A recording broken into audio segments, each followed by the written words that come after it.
Afternoon, fellas. It's rolling with Borealis. As you can see, it's a little cold out. Anyway, just out for the day here with Matt. Thought I'd get a fire going, get some freaking heat.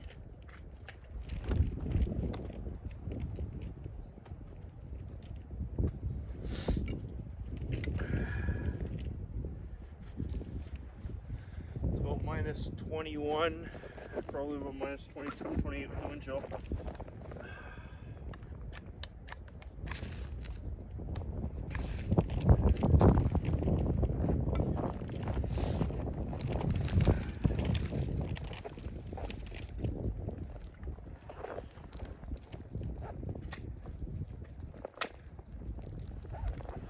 Doesn't take long to gather wood, guys. Not in a conifer type forest. I got birch, I got spruce, pine, I got all kinds of stuff here.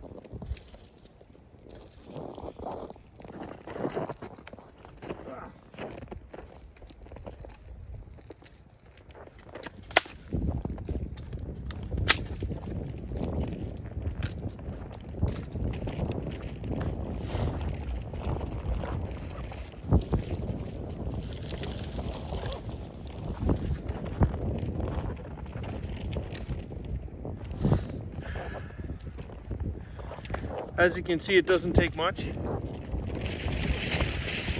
Took me maybe, I don't know, 5-10 minutes to gather materials, tops, prepare it. As you can see, there's not a whole lot of prep work.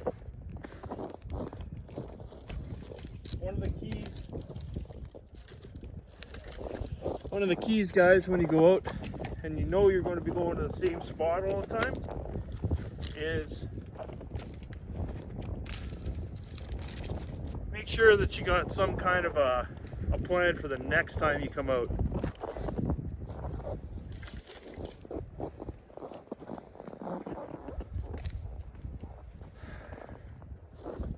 Max, why are you lying in the snow? You know, I put a blanket down and he just decides he wants to lie in the snow. So, yeah, I don't know. Dogs do weird shit, I guess.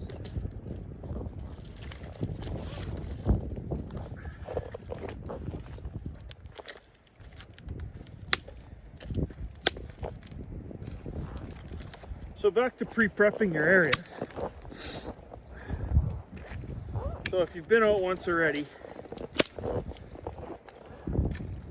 and you know you're going to be coming back to an area where you can come back, train, relax, whatever you want to do, you know, whether it's a regular winter camping type spot or it doesn't really matter.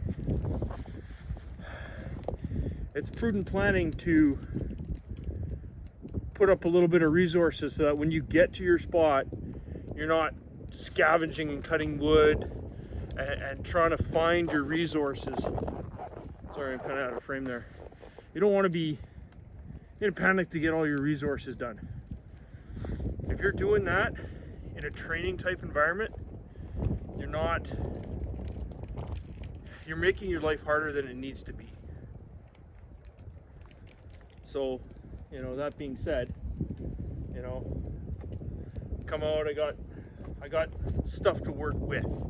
I have a saw, I have an axe, right? It's freaking winter in Canada. You know, can you get by without those things? Yes. Is it going to be pleasant? No. That's simple.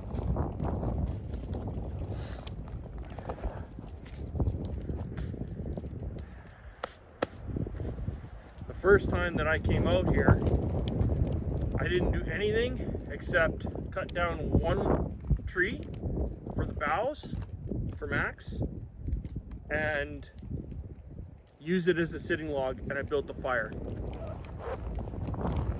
From that point on, I've always come out and had some kind of resources here to work with. And if you're building yourself a training type camp or a training type environment, which is what this is, you're constantly trying to improve your camp. There's no point going out trying to get a new camp set up every time you go. That's just, I mean, you can do that, but kind of why, right?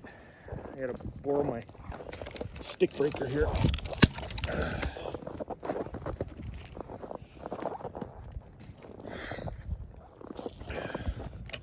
So basically what I'm doing right beside your head, guys.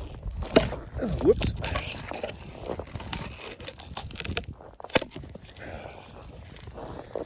When I cut the dead branches off the trees, some of them I leave a little bit longer so that I can wedge sticks in there and break them. That one didn't actually break. Crap. Whatever. Doesn't matter. It'll burn.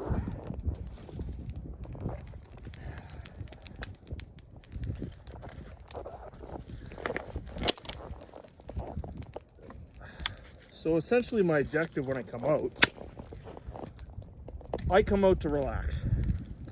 Make a couple videos for you guys. Maybe you learn something, maybe you don't.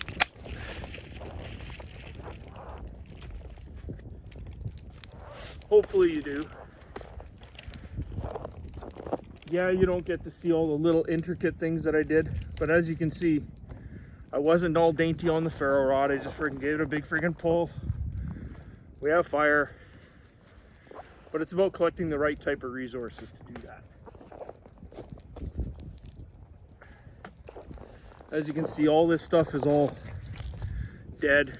I got a little snow on it, whatever, it's winter, it's gonna do that. You can knock it off if you want to or whatever. It's stuff that I can easily break over my knee. And as you can see, it produces a lot of heat fairly quickly. You don't necessarily, when you get to a spot, you don't necessarily want to go into long log fire right away.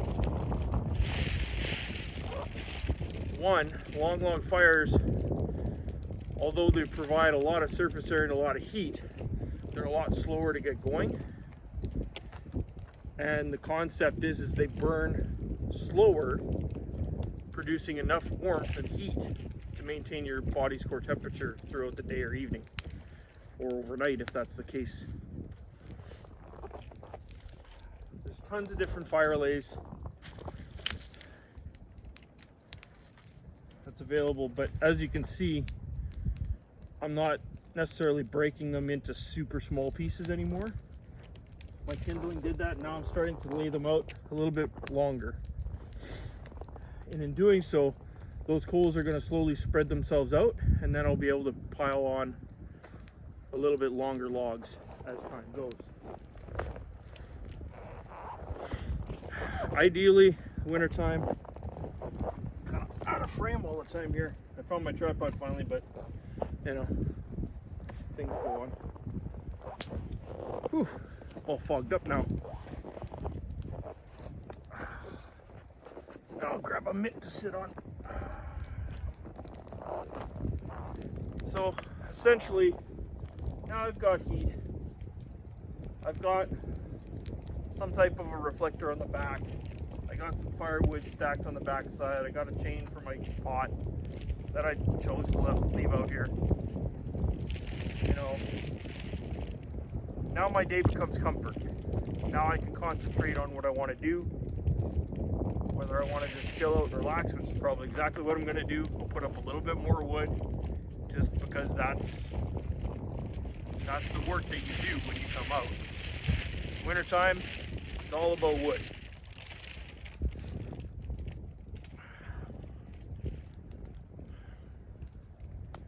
Now, I watched a really interesting video the other day. I should actually do this on a separate video, but whatever. It was an interesting video, and I don't know the location of the dude that did it, but gathering from his location, he was on either some kind of a river system or a lake, which had very sandy kind of coarse type gravel, and he did a Jeremiah Johnson type of hotbed. So Tactics like that do work. There's nothing wrong with that. The problem is, he still had a big rucksack on. He only had a wool blanket. Yes, he made it through the night. He did a temperature check and everything. It was a really cool video. I really commend the guy. Now, I don't know what his outside temperature was. I don't remember. But he was cutting wood for hours and hours and hours and hours and hours. And just to make this bed, which I understand it is good if you're going to be doing, you know, if you're possibly completely screwed and all you got is, you know, an axe and a saw. I get it. But the amount of effort that it took and the amount of calories that were burnt to do this hotbed type technique, in the background, and I get it, it was for the video, so I'm not really bashing the guy. It's wintertime, it's a calories game. Survival in general is a calories game. As you can see, I didn't exert a whole lot of energy. Probably exerted more energy coming out here to do this than anything else. Gonna burn that sucker in the middle. I'll put the other one on later. So sorry, anyway, getting back to this calories game thing. I noticed in his video, in the background, he had a coniferous type forest. Well, pretty much the world over, if you have conifers, they have dead branches. They have dead standing wood. Same thing with hardwoods. You have dead trees everywhere usually, okay? The amount of wood that he gathered,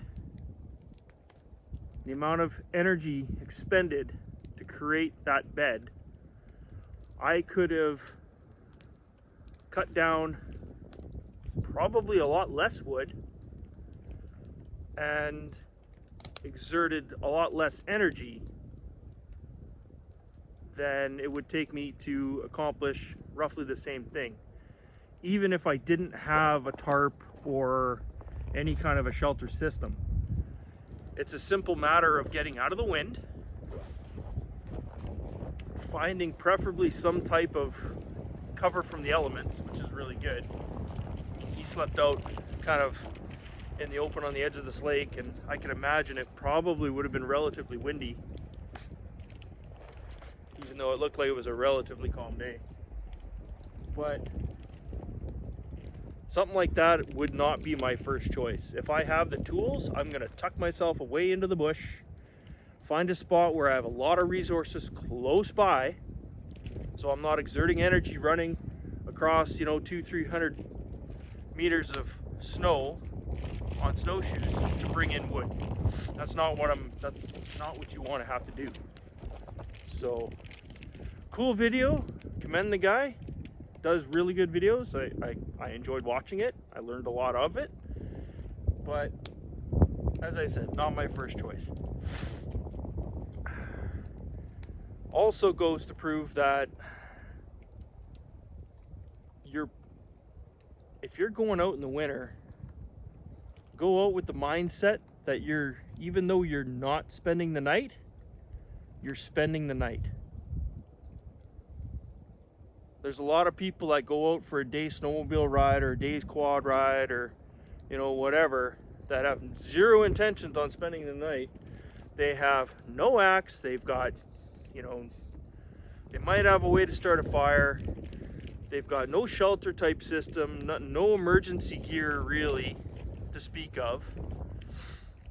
And all of a sudden your sled breaks down or you get separated from your group, and now you're in a situation that's not necessarily going to end all that well. So places like this, coming to an area like this is just relaxation and training for me. You COVID. Yeah. Anyway, that's enough of that talk. We'll get some water on and we'll chat later. Cheers.